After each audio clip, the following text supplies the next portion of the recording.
বিসমিল্লাহির রহমানির রহিম। আজকে 4 জুলাই শুক্রবার দিন। দেখেন, শত শত মানুষ কবরে শুয়ে আছে। আজকে তাদের অনেকের দোয়ার করার মতো লোক নাই। অনেকে দুনিয়া থেকে চলে গেছে, ছোট শিশু থেকে শুরু করে মুরব্বীজন, অনেক ভালো মানুষ মন্দ মানুষ এই দুনিয়া থেকে চলে গেছে। আল্লাহ সবাইকে আল্লাহ মাফ করে দোক আল্লাহ, কারণ তাদের এখন আর কোনো উপায় নাই। আসলে এটাই সত্য, আমাদের এটাই, এই যে দেখেন এই মাটি, এটাই আমাদের সত্য স্থান, সঠিক স্থান, এবং এটাই আমাদের বাসস্থান, যেটা আমরা আছি। এই যে বড় বড় দালান দেখতেছেন, এই দেখেন বড় বড় দালান, এগুলো সব মিথ্যা, ক্ষণিকের। কিন্তু এই ক্ষণিকের পিছনে আমরা ছুটতেছি, এই ক্ষণিকের পিছনে আমরা পড়ে আছি করার জন্য। কে কত বড় বড় বিল্ডিং করব, কে কত বড় বড় দালান করব, কে কত ভালো ভালো খাবো। আসলে কিন্তু এটাই মিথ্যা, যেটা সত্য সেটাই হলো এই যে এটা। এই সত্যটা যখন আল্লাহ তালা আমাদের বোঝার তৌফিক দান করবে, এই সত্যটা ভুলে যাই আমরা শুধু শয়তানের ওয়াসওয়াসা থেকে।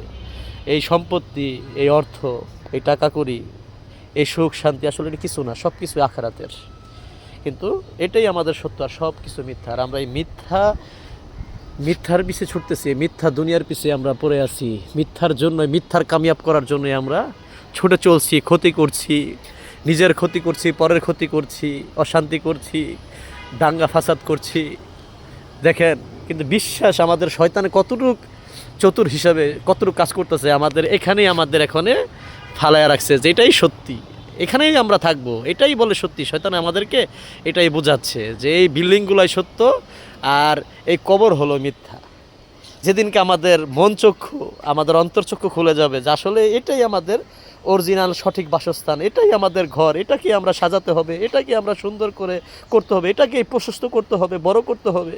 তাহলে আমাদের আমল করা দরকার, ইমান আমল নিয়ে আমাদের কবরে যাওয়া দরকার, কোরআন তেলাওয়াত করা দরকার, 5 ওয়াক্ত নামাজ পড়া দরকার। দুনিয়া দরকার নাই রে ভাই, আখিরাত দরকার হলে চলে। দেখেন, এটাই হলো আখিরাতের কামাই করে যারা যারা যাবে তারা তাই পাবে। আল্লাহ তাআলা সবাইকে বোঝার তৌফিক দান করুক, আমিন।